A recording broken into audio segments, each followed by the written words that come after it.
లేదు. ఎన్నికలకి ముందు వైఎస్ఆర్సీపీ నుంచి చాలా చాలా మంచి లీడర్స్, సీనియర్ ఫైనాన్షియల్ స్ట్రెంగ్త్ ఉన్న లీడర్స్ ని వైసీపీ పోగొట్టుకుంది. అది ఎంతవరకు కారణం అనేది ఇప్పటికి కూడా వాళ్ళు తెలుసుకున్నారో లేదో తెలియదు, కానీ బాలినేని లాంటి సీనియర్ లీడర్స్ ఇప్పటికీ కూడా వెళ్ళిపోతూ ఉన్నారు. వాట్ ఈస్ వైసీపీ ఫ్యూచర్ అండి? వైఎస్ఆర్సీపీ భవితవ్యం అంటే ఇంతమంది 11 వచ్చినప్పటికీ కూడా కొంతమంది ఓడిపోయినా సీనియర్స్, ఇప్పుడు బొత్స గారు అవ్వచ్చు, పెద్దిరెడ్డి గారు అవ్వచ్చు, విజయసాయి రెడ్డి, ఇలాంటి పెద్ద పెద్ద సీనియర్ లీడర్స్ ఉన్నారు. సో ఎలా ఉండబోతుందంటారు ఫ్యూచర్, ఆ పార్టీ భవిష్యత్? అంటే ఎనీ పార్టీ అండి, నాట్ ఓన్లీ వైఎస్ఆర్సీపీ, ఎనీ పార్టీలో లీడర్స్ పోతుంటారు. ఇప్పుడు టీడీపీ నుంచి కూడా చాలా మంది వైఎస్ఆర్సీపీకి వెళ్ళినప్పుడు, లేదా ప్రజారాజ్యం నుంచి చాలా మంది మూవ్ అయ్యి ఉంటారు. పార్టీ మీరు స్ట్రక్చర్ అదే కాన్సెప్ట్ నిలబెట్టుకుని అదే ముందుకు వెళ్తూ ఉంటే లీడర్స్ వస్తుంటారు, పోతుంటారు, పార్టీలు ముందుకు వెళ్తూనే ఉంటాయి. బట్ మీరు అదే కాన్సెప్ట్ని, ఆ కాన్ఫిడెన్స్ని పీపుల్లో బిలీవ్ చేసేటట్టు ఉండగలిగితే టైం కొంచెం గడిచిన తర్వాత మీకు మళ్ళీ జనాలు నమ్మేదానికి ఆస్కారం ఉంటుంది. మీరు అసలు బిలీఫ్ సిస్టమే కోల్పోయారు అనుకోండి, లీడర్స్ మొత్తం 175 మంది యాస్టీజ్గా ఉన్నా కానీ ఏం గెలవలేవు. మీ సలహా ఏంటి?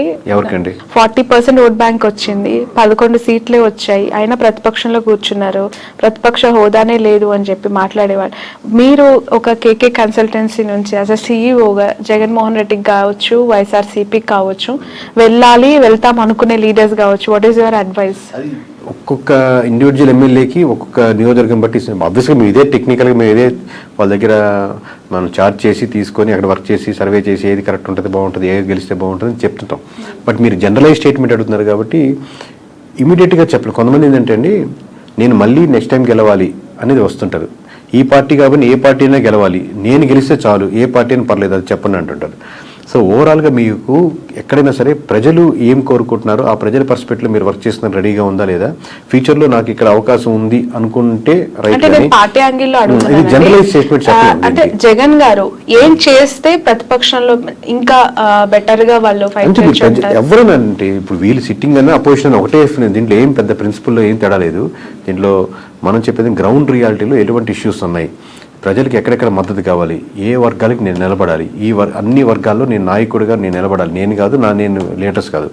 లీడర్ ఎప్పుడు ఇంకా గొప్ప లీడర్ అవుతా అంటే మీరు ఎంతోమంది లీడర్స్ని రకరకాల సెక్షన్స్లో తయారు చేసినప్పుడు గొప్ప లీడర్ అవుతారు. అది ఇప్పుడు నేను రిక్రూట్ చేసుకుంటున్నాను, ఇప్పుడు మేము ఇంట్రెస్ట్ చేస్తా ఉన్నాను.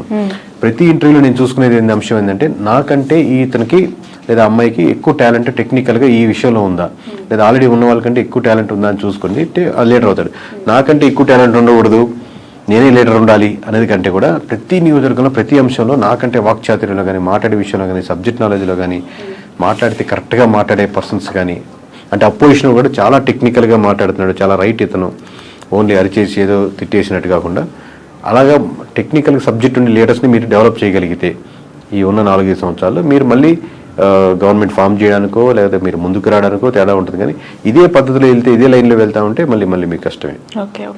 ఈ 2 తెలుగు స్టేట్స్లో ప్రాంతీయ పార్టీలకు ఎంతో కొంత కోర్ ఓట్ బ్యాంక్ని కైవసం చేసుకొని సస్టైన్ చేస్తున్న పార్టీస్ని మనం చూస్తూ ఉన్నాం. ఇక్కడంటే ఇప్పుడు కాంగ్రెస్ అధికారంలోకి వచ్చింది, అగైన్ అక్కడ మళ్ళీ ప్రాంతీయ పార్టీ, ఆఫ్కోర్స్ జాతీయ పార్టీ అయినప్పటికీ కూడా వాళ్ళు ప్రాంతీయ పార్టీగానే ఎస్టాబ్లిష్ అయ్యారు టీడీపీ. సో ఒక ప్రాంతీయ పార్టీ యొక్క ప్రభావము, వాళ్ళ ఇంపాక్ట్స్ 2 స్టేట్స్లో ఇంతకాలం చూసిన ప్రజలు మతతత్వ రాజకీయాల్ని, మతతత్వ పార్టీలను ఎంకరేజ్ చేస్తాయా, కన్సిడర్ చేస్తాయా? అంటే ఇప్పుడు నేను నేషనల్ వైజ్గా చెప్తున్నా కదండి, మతానికి ఉన్న సంబంధించిన ఓట్ అంటే ఇక్కడ ఎస్పెషల్లీ 2 తెలుగు స్టేట్స్ గురించి నేను మాట్లాడాను. అంటే కంపారిటివ్ నార్త్లో పోలిస్తే ఇప్పుడిప్పుడే సౌత్లో బీజేపీది కూడా ఇంకొంచెం ఉంది. కంపారిటివ్ చెప్తున్నాను, నార్త్లో ఎక్కువ బీజేపీ ఆల్రెడీ ఒక సాచ్యురేషన్ పాయింట్కి వెళ్ళిపోయింది. బట్ సౌత్లో ఇప్పుడిప్పుడే అక్కడక్కడక్కడ ఆ టైప్ ఆఫ్ చిగురిస్తూ లేదా ఆ థాట్ ప్రాసెస్లో ఉండి మన ధర్మం అనేది ఆలోచిస్తున్నారు. బట్ అది ఓట్ బ్యాంకింగ్ సరిపోదు గెలిచేదానికి అనుకుంటున్నాను. ఒకసారి మీకు సెంట్రల్లో బీజేపీ తగ్గిపోతుంది అనుకోండి, దాని ఇంపాక్ట్ మన స్టేట్లో కూడా పడుతుంది. మొత్తం స్టేట్లో సెంటర్లో మనకు గవర్నమెంట్ మారుతుంది అనుకోండి, అది మన స్టేట్కి వచ్చేసరికి కూడా మన ఇంపాక్ట్ పడుతుంది. ఎప్పుడైతే మీకు బీజేపీ మీద ఎఫెక్ట్ ఎక్కువ పడిపోతుందో, బీజేపీ మునిగిపోతుందో, దానికి బీజేపీ ఆధారితంగా నిలబడిన పార్టీలు కూడా దాని ప్రభావం, దాని ఎఫెక్ట్ ఎంతో కొంత తీసుకో తప్పదు. Okay. In future Nara Lokesh గారికి, పవన్ కళ్యాణ్ గారికి ఎవరికి ఎక్కువగా సీఎం అయ్యే అవకాశం ఉంది అని అంటారు? మీ అజంప్షన్ ఏంటి? అది చెప్పలేము. ఎందుకంటే అండి హైపోథెటికల్గా ఆబ్వియస్గా చంద్రబాబు నాయుడు గారు ఉన్నంతసేపు ఆయన గవర్నమెంట్ రన్ అవుతూ ఉంటుంది, 5 years ఇబ్బంది లేదు కదా. But going forward obviously TDP కానీ టీడీపీ కార్యకర్తలు కానీ ఎట్లాగైనా సరే మా చంద్రబాబు గారు సీఎం ఉండాలి. దాని తర్వాత లోకేష్ గారు వాళ్ళు కోరుకుంటారు. పవన్ కళ్యాణ్ గారు ఫాలో అయ్యేవాళ్ళు ఆబ్వియస్గా పవన్ కళ్యాణ్ గారు సీఎం అవ్వాలి, ఇంకా సీట్లు 21 నుంచి మేము 71, 100 సీట్లు వెళ్ళాలని కోరుకుంటారు. బట్ ఇద్దరు కూటమిగా వెళ్ళాలనుకుంటున్నారా, సెపరేట్గా వెళ్ళాలనుకుంటున్నారా? మీరు ఇందా చెప్పినట్టు టీడీపీ సెపరేట్ అయ్యి బీజేపీ ఆబ్వియస్గా బీజేపీ జనసేన వెళ్ళాలనుకుంటున్నారు. దీనివల్ల ఇట్లా సెపరేట్ అయితే మళ్ళీ వైఎస్ఆర్సీపీకి ఫెచ్ అవుద్దా? ఎన్ ఫ్యాక్టరీ వేస్లో ఉన్నాయి కాబట్టి ఎవరి కార్యకర్తలు వాళ్ళు లీడర్ అవ్వాలనుకుంటారు. మాది ఏంటంటే ప్రజలు ఇప్పుడు ప్రస్తుతానికి ఏమనుకుంటున్నారు, ఎలా చేస్తే ప్రజలకు బాగుంటుంది.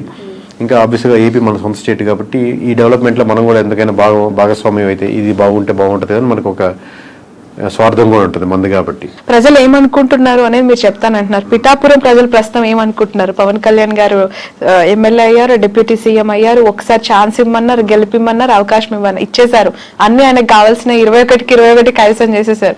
So towards Pawan Kalyan what is AP people's high అయితే ఫస్ట్ ఆఫ్ ఆల్ ఉంటుందండి. ఆబ్వియస్గా అందరు పవన్ కళ్యాణ్ ఓట్లు వేసిన వాళ్ళు ఎవరైతే ఉన్నారో వాళ్ళకి ఆబ్వియస్గా మనం వేసిన పార్టీ గెలిచింది కాబట్టి ఒక హై ఉంటుంది. బట్ ఆ హై అలాగే కంటిన్యూ అవ్వాలంటే ఆ లోకల్ ఇష్యూస్ ఏదైతే ఉన్నాయో అడ్రస్ చేస్తూ మిగతా రోజుల్లో అది కాలువలు కావచ్చు, రోడ్స్ కావచ్చు, సమస్యలు కావచ్చు, అన్ఎంప్లాయ్మెంట్ కావచ్చు, చిన్న చిన్న ఫ్యాక్టరీలు కావచ్చు, లోకల్ కుటీర సంస్థలు కావచ్చు, అక్కడికి వెళ్ళే చిన్న హాస్పిటల్స్ కావచ్చు, ఈ ఇష్యూస్ మీద కాన్సన్ట్రేట్ చేస్తే ఆ హైకి తగ్గట్టు రెస్పాన్స్ ఇంకా డెవలప్మెంట్ అవుతూ ఉంటుంది. ఒక పాయింట్ మీద అయితే చెప్పలేరా? అదేనండి, అది కంట్రీ చేయాలి. ఇప్పుడే కదా స్టార్టింగ్, ఇంకా కంట్రీ చేయగలిగితే దాన్ని ఉంటుంది. కానీ ఆ హై మటుకు ఉంటుంది అంటున్నాను. మిగతా నియోజకవర్గాల్లో లేని హై పిఠాపురంలో ఉన్న వరకు హై వస్తుంది. ఎందుకంటే మనం వేసి గెలిచాడరా, మనం అంటే మొత్తం రాష్ట్ర వ్యాప్తంగా ఇచ్చారు. ఇప్పుడు మాకు తెలుస్తుంటుంది కాబట్టి లోకల్గా వాళ్ళు గెలుస్తారా, ఓడతారా, మెజారిటీ ఎంత 10,000, 20,000 ఇంత హైతో చూశారు కాబట్టి రిజల్ట్ రాగానే ఆ హై కంటిన్యూ అవుద్ది. బట్ హై కంటిన్యూ అలాగే అవ్వాలి అంటే మీరు ఇష్యూస్ మీదే ఐడెంటిఫై చేసి వర్క్ చేయాలి. ఓకే సార్, మీకు ప్రెషర్ ఎంతవరకు ఉంటుంది ఈ సర్వీస్ అని చేస్తూ ఉన్నప్పుడు? ఎందుకనంటే ఒక ఇంటర్వ్యూ చేస్తే మాలాంటి వాళ్ళ మీదనే బురద జల్లే ప్రజలు, లేదంటే అలాంటి పీపుల్ మనం సొసైటీలో యాజ్ ఆఫ్ చూస్తూ ఉన్నాం.